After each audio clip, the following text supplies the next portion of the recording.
എല്ലാവർക്കും നമസ്കാരം. ഞാൻ നാട്ടിലൊക്കെ പോയ കാരണം കുറച്ച് ദിവസമായിട്ട് നമ്മുടെ ലൈവുകളൊന്നും നടക്കുന്നില്ല. അപ്പോൾ ഇന്ന് നമ്മൾ നമ്മുടെ ലൈവ് റീസ്റ്റാർട്ട് ചെയ്യുകയാണ്. ഇന്നത്തെ വിഷയം നിങ്ങൾ പറയുന്ന വിഷയമാണ്. കാരണം ഇപ്പൊ നമ്മുടെ ലൈവ് കണ്ട് ആദ്യം കാണുന്ന കുറച്ച് പേര്, ഏറ്റവും കൂടുതൽ പേര് സജസ്റ്റ് ചെയ്യുന്ന ഒരു വിഷയം നമുക്ക് എടുക്കാം. ഇന്ന് ഞാനായിട്ട് വിഷയങ്ങളൊന്നും കൊണ്ടുവന്നിട്ടില്ല കേട്ടോ. ആളുകൾ കണ്ടു തുടങ്ങിയോ? അങ്ങനെയാണെങ്കിൽ ഒന്ന് മെസ്സേജ് കമന്റ് ബോക്സിൽ നിങ്ങൾക്ക് ഇന്ന് കേൾക്കാൻ താല്പര്യമുള്ള വിഷയം ഏതാണ് എന്നൊന്ന് പറഞ്ഞു കഴിഞ്ഞാൽ അതിൽ ഏറ്റവും കൂടുതൽ നമുക്കൊരു 10-15 പേരുടെ കമന്റ് വന്നു കഴിഞ്ഞാൽ അതിൽ കോമൺ ആയിട്ടുള്ളൊരു വിഷയം ഉണ്ടെങ്കിൽ നമുക്കിന്ന് അത് ചർച്ച ചെയ്യാം.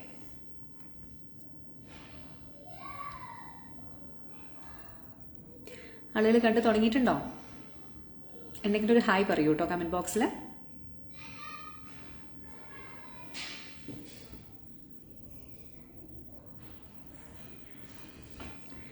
ഇപ്പൊ നമുക്ക് ലൈവിൽ ആളുകളെ കാണുന്നതൊക്കെ ചില സമയത്ത് ഇല്ല. അതുകൊണ്ട് തന്നെ യെസ്, ഹായ് വന്നിട്ടുണ്ട്. Yes, hi Naufal, hi Ajeesh. So ഞാൻ പറഞ്ഞു വന്നത് ഇന്നത്തെ നമ്മുടെ ടോപ്പിക് എന്ന് പറയുന്നത് നിങ്ങൾ പറയുന്ന ടോപ്പിക്കാണ്.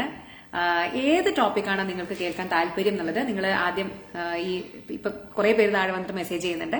നിങ്ങൾ നിങ്ങളുടെ കമന്റ് ബോക്സിൽ ഒന്ന് ഇടൂ. അപ്പൊ അതിലൊരു കൂടുതൽ പേര് പറയുന്ന, മൾട്ടിപ്പിൾ ആളുകൾ പറയുന്ന ഒരു ടോപ്പിക് നമുക്ക് ഡിസ്കസ് ചെയ്യാം കേട്ടോ. ഹായ്, സുഖമായിരിക്കണോ? ഞാൻ നാട്ടിലൊന്ന് പോയിരുന്നു ഒരു 10 ദിവസം. സോ അവിടെ ഒരു കോൺഫറൻസ് ഉണ്ടായിരുന്നു കൊച്ചിയില്. കുട്ടികളുടെ, നമ്മുടെ പീഡിയാട്രീഷ്യൻസിന്റെ, ഇന്ത്യയുടെ എല്ലാ പീഡിയാട്രീഷ്യൻസിന്റെ ഒരു വലിയ കോൺഫറൻസ് ആയിരുന്നു, പെഡിക്കോൺ. സോ അത് അറ്റൻഡ് ചെയ്യാൻ വേണ്ടി പോയതായിരുന്നു. ഇപ്പൊ തിരിച്ചെത്തിയിട്ട് കുറച്ച് ദിവസമേ ആയുള്ളൂ. യെസ്, സോ നമുക്ക് ടോപ്പിക് വരട്ടെ. നമ്മൾ ഇന്നത്തെ ടോപ്പിക് എന്ന് പറയുന്നത് നിങ്ങൾ സജസ്റ്റ് ചെയ്യുന്ന ടോപ്പിക്കുകളാണ്. അപ്പൊ അതിൽ ഏറ്റവും കൂടുതൽ പേര് സജസ്റ്റ് ചെയ്യുന്ന ടോപ്പിക് നമുക്ക് ഡിസ്കസ് ചെയ്യാം. നമുക്ക് സമയം കളയണ്ട. നിങ്ങൾ എല്ലാവർക്കും ഹായ്. എല്ലാവരും ടോപ്പിക്കുകൾ, നിങ്ങളുടെ മനസ്സിൽ ഏതെങ്കിലും ടോപ്പിക്ക് നിങ്ങൾ കുറെ കാലമായിട്ട് കേൾക്കണം എന്ന് ആഗ്രഹിക്കുന്നുണ്ടെന്നുണ്ടെങ്കിൽ ആ ഒരു ടോപ്പിക്ക് താഴെ കമന്റ് ബോക്സിൽ ഇട്ടോളൂ. കുട്ടികളിൽ ഉണ്ടാവുന്ന അലർജി, ചുമ. യെസ്, മുഹമ്മദ് ഒരു ടോപ്പിക് പറഞ്ഞിട്ടുണ്ട്, കുട്ടികളിൽ ഉണ്ടാവുന്ന അലർജി, ചുമ. യെസ്, പിന്നെ ഓട്ടോ ഇമ്മ്യൂൺ ഡിസീസസ് ചോദിച്ചിട്ടുണ്ട് ലിബീഷ്. ഹെർണിയ, അഷ്റഫ് ഹെർണിയെ പറ്റി ചോദിച്ചിട്ടുണ്ട്. യെസ്, ക്രിയാറ്റിനിൻ കൂടുന്നതിനെ പറ്റി റസാഖ് ചോദിക്കുന്നുണ്ട്. ഓക്കെ, അപ്പൊ hernia, allergy, creatinine, autoimmune diseases, ടിനിറ്റസിനെ പറ്റിയിട്ട് ജസീന ചോദിക്കുന്നുണ്ട്. കുട്ടികളിലെ ഹോർമോൺ കുറവ്, ഇന്ദു. കുട്ടികളിലെ മാനസിക സമ്മർദ്ദം, ഇഷാൻ.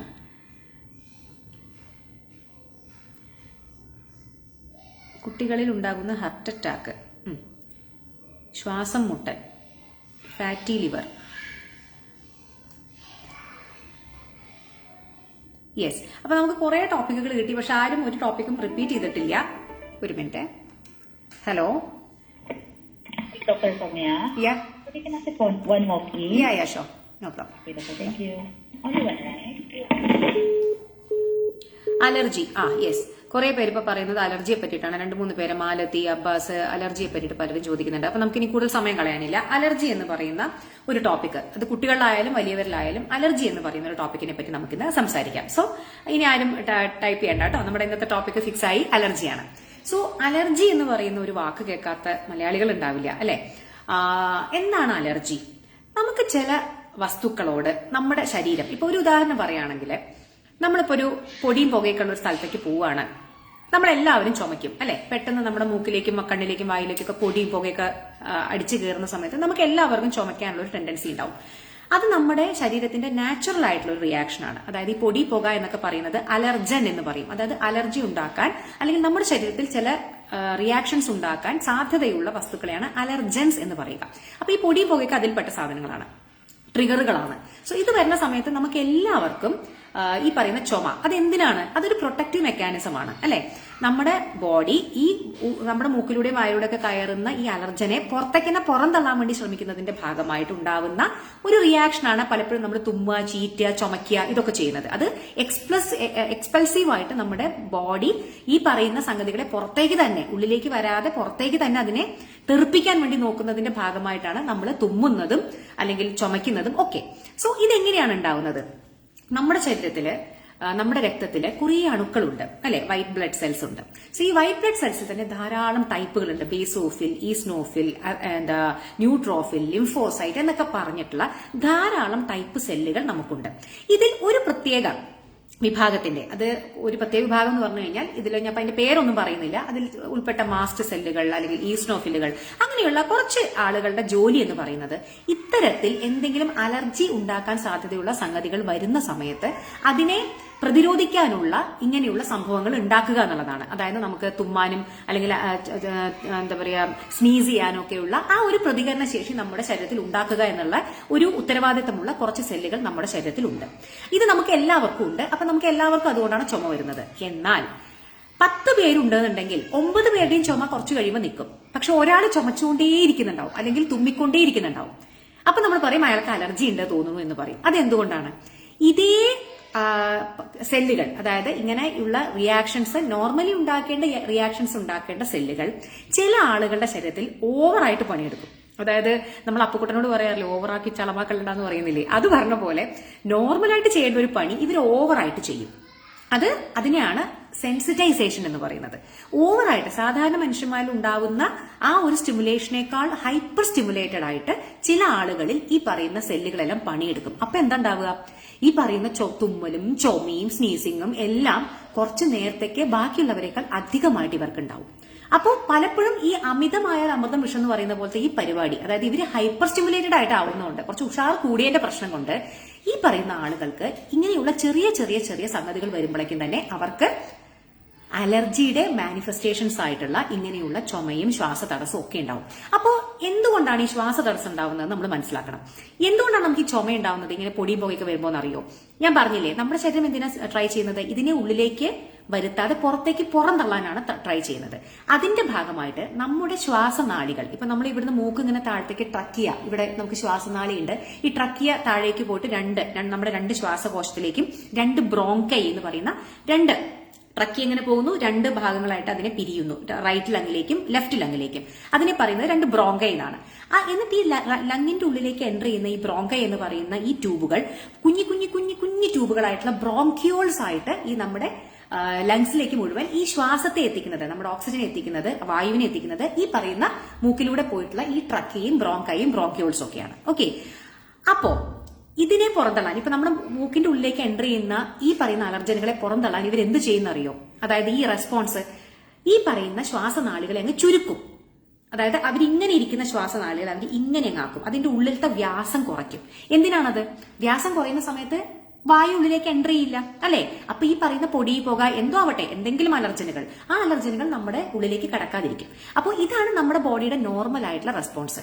അപ്പൊ നമുക്കൊക്കെ ചുമ വരുമ്പോഴും നമ്മുടെ ശ്വാസനാളികൾ ഇങ്ങനെ കൺസ്ട്രിക്റ്റ് ആവുന്നുണ്ട്. എന്നാൽ കുറച്ച് കഴിയുമ്പോൾ അത് നോർമലായിട്ട് തന്നെ പഴയ രൂപത്തിലേക്ക് വരികയും ചെയ്യും.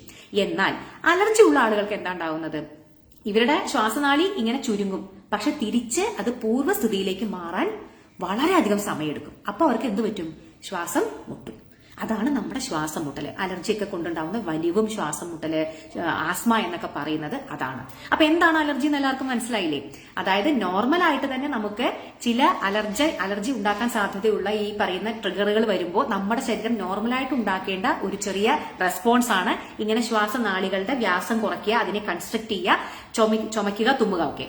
എന്നാൽ ഈ അലർജി പറയുന്നത് എങ്ങനെയാ? ജനറ്റിക് ആയിട്ട് വരുന്നതാണ്. ഇത് ഈ ആർക്കാണ് അലർജി എന്ന് ചോദിച്ചു കഴിഞ്ഞാൽ നിങ്ങൾക്ക് അറിയാലോ, പാരമ്പര്യമായിട്ട് അലർജി കിട്ടും. ഇപ്പൊ അച്ഛനും മുത്തശ്ശനും ഒക്കെ ആസ്മ ഉണ്ടായിരുന്നു എന്നുണ്ടെങ്കിൽ കുട്ടികൾക്ക് അത് ഉണ്ടാവാനുള്ള സാധ്യത കൂടുതലാണ്. സോ പാരമ്പര്യം എന്ന് പറയുന്നതിന് വലിയൊരു പങ്കുണ്ട് ഈ അലർജിയിൽ, ജനറ്റിക് എന്ന് പറയുന്ന സംഭവത്തിന്. അപ്പൊ ഈ ജനറ്റിക്കലി അലർജി പ്രോൺ ആയിട്ടുള്ള മനുഷ്യന്മാരിൽ ഇതെന്ത് പറ്റും? ഈ നോർമൽ ആയിട്ടുള്ള റെസ്പോൺസ് ഒരു 10 മടങ്ങ് ശക്തിയിലാണ് ഉണ്ടാവുക. അപ്പൊ എന്താ പറ്റുക? അവരുടെ ശ്വാസനാളികൾ വേണ്ടതിലധികം അല്ലെങ്കിൽ കൂടുതൽ സമയത്തേക്ക് ചുരുങ്ങുകയും അവർക്ക് ശ്വാസതടസ്സവും ചുമയും എന്താ പറയാ വലിവും ആസ്മയും ഒക്കെ ആയി മാറുകയും ചെയ്യുന്നു. അപ്പൊ ഇതാണ് ബേസിക്കലി അലർജി എന്ന് പറയുന്നത്. പിന്നെ പലരും ചോദിക്കാറുള്ള കാര്യം, അലർജി എന്ന് പറഞ്ഞാൽ ശ്വാസകോശത്തിന് മാത്രമാണോ അലർജി ഉണ്ടാവുക? അല്ല, നമുക്ക് അലർജി ഉണ്ടാവുന്ന ധാരാളം വേറെ അവയവങ്ങളുണ്ട്. നമ്മുടെ സ്കിന്നില് എക്സിമ എന്നൊക്കെ കേട്ടിട്ടില്ലേ? നമ്മുടെ സ്കിന്നിൽ പലപ്പോഴും സ്കിന്ന് ഈ അലർജിക്ക് വളരെ പ്രോൺ ആയിട്ടുള്ള ഒരു അവയവമാണ്. നമ്മുടെ ശരീരത്തിലെ ഏറ്റവും വലിയ അവയവമാണ് ത്വക്ക് അല്ലെ? ത്വക്കിലുണ്ടാവുന്ന പല ടൈപ്പ് അലർജികളുണ്ട്. ചെറിയ കുട്ടികൾക്ക് അറ്റോപിക് ഡെർമറ്റൈറ്റിസ് എന്ന് പറയുന്ന ഒരു അലർജിക് മാനിഫെസ്റ്റേഷൻ, വലിയതാവുമ്പോൾ നമുക്ക് എക്സിമ എന്ന് പറയുന്ന, അങ്ങനെ നമ്മുടെ അലർജിയുമായി ബന്ധപ്പെട്ട് നമ്മുടെ സ്കിന്നിൽ ഉണ്ടാവുന്ന ധാരാളം അസുഖങ്ങളുണ്ട്. ഈ പറയുന്ന ആളുകൾക്ക് ശ്വാസകോശ സംബന്ധമായിട്ടുള്ള ആസ്മയൊക്കെ വരാനുള്ള സാധ്യത കൂടുതലാണ്. അതായത് ചെറിയ കുട്ടിയായിരുന്ന സമയത്ത് ഈ അറ്റോപിക് ഡെർമറ്റൈറ്റിസ് ഒക്കെ ഉള്ള കുട്ടികൾക്ക്, എക്സിമ ഉള്ള കുട്ടികൾക്ക്, അല്ലെങ്കിൽ പാരമ്പര്യമായിട്ട് എക്സിമ ഉള്ള ഫാമിലിക്കൊക്കെ അതിന്റെ കൂടെ തന്നെ ശ്വാസകോശ സംബന്ധമായിട്ടുള്ള ആസ്മയും അലർജിയൊക്കെ ഉണ്ടാവാനുള്ള സാധ്യതയും കൂടുതലാണ്. കാരണം അവരുടെ ജീനിൽ ഈ അലർജി എന്ന് പറയുന്ന സംഭവം ഉണ്ട്. അതായത് അവർ ഹൈപ്പർ സെൻസിറ്റൈസ്ഡ് ആണ്. അവർക്ക് എന്ത് ഇങ്ങനത്തെയുള്ള ഒരു ട്രിഗർ വന്നാലും അവരുടെ സെൻസിറ്റൈസേഷൻ ബാക്കിയുള്ളവരെക്കാട്ടും കൂടുതലാവും. അപ്പൊ അതുകൊണ്ട് തന്നെ ഒരു അലർജി പ്രശ്നമുള്ള ആളുകൾക്ക് ബാക്കിയുള്ള അലർജി പ്രശ്നങ്ങൾ ഉണ്ടാവാനുള്ള സാധ്യതയും കൂടുതലാണ്. അപ്പൊ സ്കിന്നിൽ ഉണ്ടാവാം. പിന്നെ എവിടെ? കണ്ണില് അലർജിക് കൺജങ്ക്ടിവൈറ്റിസ് എന്ന് പറയുന്ന സംഭവമുണ്ട്. ഇടയ്ക്കിടയ്ക്ക് കണ്ണിങ്ങനെ ചുമന്ന് തടിച്ചു വരുന്ന ആളുകളെ കണ്ടിട്ടില്ലേ? ചെറിയൊരു പൊടിയും പുകയൊക്കെ തട്ടുമ്പോഴേക്കും കണ്ണിങ്ങനെ എന്താ പറയുക, ചോരക്കട്ട പോലെയായി, കണ്ണൊക്കെ ഇങ്ങനെ വീർത്ത്. അപ്പൊ അങ്ങനെ അലർജി മൂലമുള്ള കൺജങ്ക്ടിവൈറ്റിസ് അല്ലെങ്കിൽ അലർജി മൂലമുള്ള ഇവിടെയുള്ള കണ്ണിന്റെ ഇൻഫെക്ഷൻസ് ഉണ്ടാവുന്ന ഒരു മാനിഫെസ്റ്റേഷനും അലർജിയുടെ ഭാഗമായിട്ടുണ്ടാവാം. വേറെ എന്തുണ്ടാവാം? Allergic rhinitis. ഇപ്പൊ ശ്വാസകോശ സംബന്ധമായിട്ട് വലിവും ആസ്മയൊന്നും അല്ലാതെ ചില കുട്ടികൾക്ക് രാത്രി ആയിക്കഴിഞ്ഞ് കഴിഞ്ഞാൽ ചുമയോട് ചുമ, തുമ്മലോട് തുമ്മല്, മൂക്കങ്ങനെ അടയുന്നു. രാവിലെ ആയിക്കഴിഞ്ഞാൽ കുട്ടി ഇങ്ങനെ മൂക്ക് ഇങ്ങനെ കടകടകറാന്നാക്കിക്കൊണ്ടിരിക്കുന്നു, തുമ്മിക്കൊണ്ടേയിരിക്കുന്നു. ഒരു 10-11 മണി ആയിക്കഴിഞ്ഞാൽ നോർമൽ ആവുന്നു. അപ്പൊ വൈകുന്നേരത്തോട് അടുപ്പിച്ചിട്ട് കുട്ടികൾക്ക് ഉണ്ടാവുന്ന മൂക്കടപ്പ്, മൂക്കൊലിപ്പ്, ചില സമയത്ത് ചുമ, ഇതിനെയൊക്കെ നമ്മൾ അലർജിക് റൈനൈറ്റിസ് എന്ന് പറയും. സോ അലർജി എന്ന് പറയുന്നത് നമ്മുടെ ശ്വാസകോശത്തിൽ മാത്രം ഉണ്ടാവുന്ന ഒരു സംഭവമല്ല. അത് വളരെ കോമൺ ആയിട്ട് കാണുന്നത് ആസ്മയായിട്ടും വലിവായിട്ടും ശ്വാസമുട്ടലുമായിട്ടുമാണ്. എന്നാൽ നമ്മുടെ സ്കിന്നിലുണ്ടാവാം, നമ്മുടെ കണ്ണിലുണ്ടാവാം, നമ്മുടെ മൂക്കില്, ഈ പറയുന്ന ഈ ഭാഗത്ത്, മുകൾ ഭാഗത്ത് അലർജിക് റൈനൈറ്റിസ്. അങ്ങനെ അലർജി പല രീതിയിൽ നമ്മുടെ ശരീരത്തെ ബാധിക്കാം. സോ ഇനി എന്താണ് ഇതിന്റെ ട്രീറ്റ്മെന്റ്? ഓരോന്നിനും ഓരോ ട്രീറ്റ്മെന്റ് ആണ്. ഇപ്പോ സ്കിന്നിൽ ഉണ്ടാവുന്ന അലർജിക്ക് ഒരു ട്രീറ്റ്മെന്റ് ആണ്, കണ്ണിലുണ്ടാവുന്ന അലർജിക്ക് വേറൊരു ട്രീറ്റ്മെന്റ് ആണ്, അലർജിക് റൈനൈറ്റിസിന് നമുക്ക് വേറെ ട്രീറ്റ്മെന്റ് ആണ്. ഇപ്പോൾ ശ്വാസകോശ സംബന്ധമായിട്ടുള്ള വലിവിനാണെന്നുണ്ടെങ്കിൽ നമ്മൾ ചിലപ്പോൾ ഇൻഹേലർ ഉപയോഗിക്കേണ്ടി വരും. നെബുലൈസേഷൻ, അതായത് ഇങ്ങനെ നെബുലൈസ് ചെയ്യുന്ന സാൽബുട്ടമോൾ എന്നൊക്കെ പറയുന്ന മരുന്നുകൾ ഉപയോഗിച്ച് നമുക്ക് നെബുലൈസ് ചെയ്യേണ്ടി വരും. ചിലപ്പോൾ നമുക്ക് വായക്കൂടുള്ള മരുന്നുകൾ കഴിക്കേണ്ടതായിട്ട് വരും.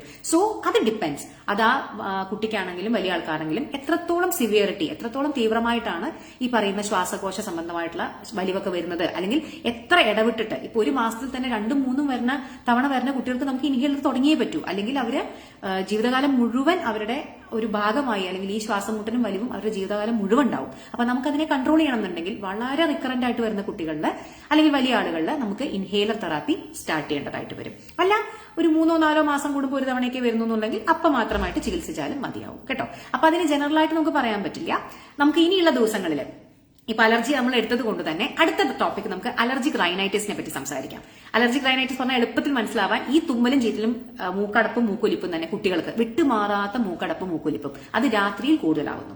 അതാണ് അലർജിക് റൈനൈറ്റിസ്. അതിനെപ്പറ്റി നമുക്ക് അടുത്ത ക്ലാസ്സിൽ സംസാരിക്കാം. സോ ഇതാണ് അലർജിയെ പറ്റിയിട്ടുള്ള ഒരു ജനറൽ ആയിട്ടുള്ള ഔട്ട്ലുക്ക്. പിന്നെ അലർജിക്ക് നമ്മൾ ആന്റിബയോട്ടിക് കൊടുക്കേണ്ട കാര്യമുണ്ടോ? ഒരു കാര്യമില്ല. കാര്യം ഇത് ഇൻഫെക്ഷൻ അല്ല, ഇത് ഒരു അണുബാധയല്ല, ഇത് ബാക്ടീരിയയും വൈറസും ഒന്നും അല്ല. പലപ്പോഴും ഇങ്ങനെയുള്ള ചെറിയ ഇൻഫെക്ഷൻസ് ഉണ്ടായിക്കഴിഞ്ഞാൽ അലർജി ട്രിഗേർഡ് ആവാം, അത് സത്യമാണ്.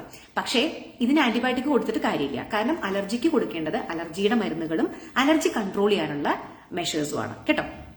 സോ ഇതാണ് ഇന്ന് അലർജി എന്നുള്ളതിനെ പറ്റി നമുക്ക് ബ്രോഡായിട്ട് നമുക്ക് പറയാനുള്ളത്. നമുക്ക് ഇനിയുള്ള ദിവസങ്ങളിൽ അലർജിക്, ഇപ്പോൾ അറ്റോപിക് ഡെർമറ്റൈറ്റിസ്, സ്കിന്നിലുണ്ടാവുന്ന ഈ പ്രശ്നങ്ങൾ, അതിന്റെ ട്രീറ്റ്മെന്റ് എന്താണ്, അലർജിക് റൈനൈറ്റിസിന്റെ ട്രീറ്റ്മെന്റ് എന്താണ്, അതുപോലെ തന്നെ ആസ്മയുടെ, വലിവിന്റെ കുട്ടികളുടെ ട്രീറ്റ്മെന്റ് എന്താണ് എന്നൊക്കെ നമുക്ക് വരുന്ന ദിവസങ്ങളിൽ ഒന്നുകൂടി നമുക്ക് ചർച്ച ചെയ്യാം കേട്ടോ. സോ അലർജിയെ പറ്റി ഇനി എന്തെങ്കിലും സംശയങ്ങൾ ഉണ്ടെങ്കിൽ 2 മിനിറ്റ് ചോദിച്ചോളൂ. അലർജി എന്നുള്ള ടോപ്പിക്കിൽ ഞാൻ ഇന്ന് പറഞ്ഞത് ബേസിക് ആണ്. എന്താണ് അലർജി, എങ്ങനെയാണ്, എന്തുകൊണ്ടാണ് ഇങ്ങനെയുള്ള പ്രശ്നങ്ങൾ വരുന്നത്? സോ അത് നിങ്ങൾക്ക് എല്ലാവർക്കും മനസ്സിലായി എന്ന് വിശ്വസിക്കുന്നു കേട്ടോ. ഇനി എന്തെങ്കിലും സംശയങ്ങളുണ്ടോ അലർജിയെ പറ്റിയിട്ട്? ട്രീറ്റ്മെന്റും കാര്യങ്ങളും നമുക്ക് വരുന്ന ദിവസങ്ങളിൽ ഡിസ്കസ് ചെയ്യാം, അതല്ല ചോദിച്ചത്. അലർജിയെ പറ്റി എന്തെങ്കിലും സംശയങ്ങളുണ്ടെങ്കിൽ ചോദിച്ചോളൂ.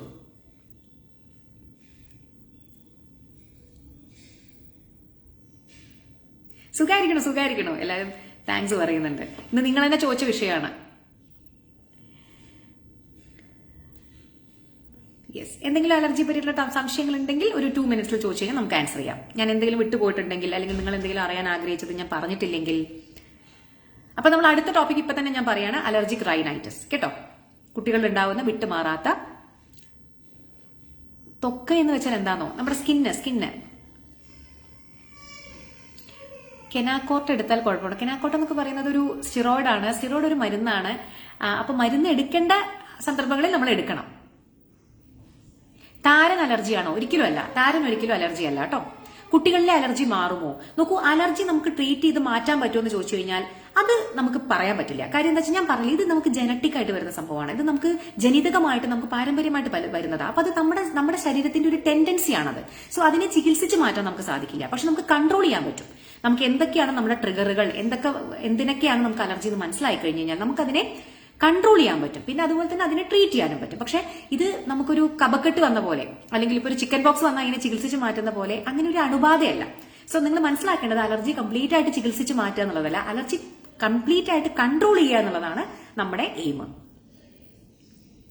കണ്ണ് ചൊറിച്ചിൽ എങ്ങനെ മാറും? അത് നമുക്ക് ഡിസ്കസ് ചെയ്യാം ഷെരീഫ്. കണ്ണ് ചൊറിച്ചിൽ എന്ന് പറഞ്ഞാൽ കണ്ണിന്റെ അലർജി കൺജക്ടിവൈറ്റിസ് ആവാനുള്ള സാധ്യതയുണ്ട്. അപ്പൊ നമുക്ക് അതിന് വേണ്ട ചിലപ്പോൾ വായക്കൂടെ കഴിക്കണ മരുന്നുകൾ വേണ്ടിവരും, കണ്ണിലേക്ക് ഒട്ടിക്കാനുള്ള മരുന്നുകളും വേണ്ടിവരും.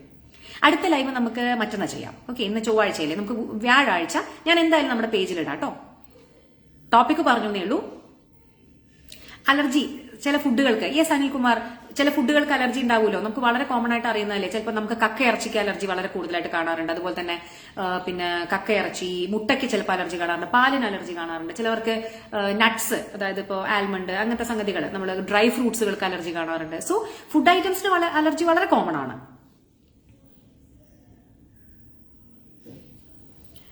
ഓക്കെ, അലർജി സംബന്ധമായിട്ട് ഇനി എന്തെങ്കിലും ചോദ്യങ്ങൾ?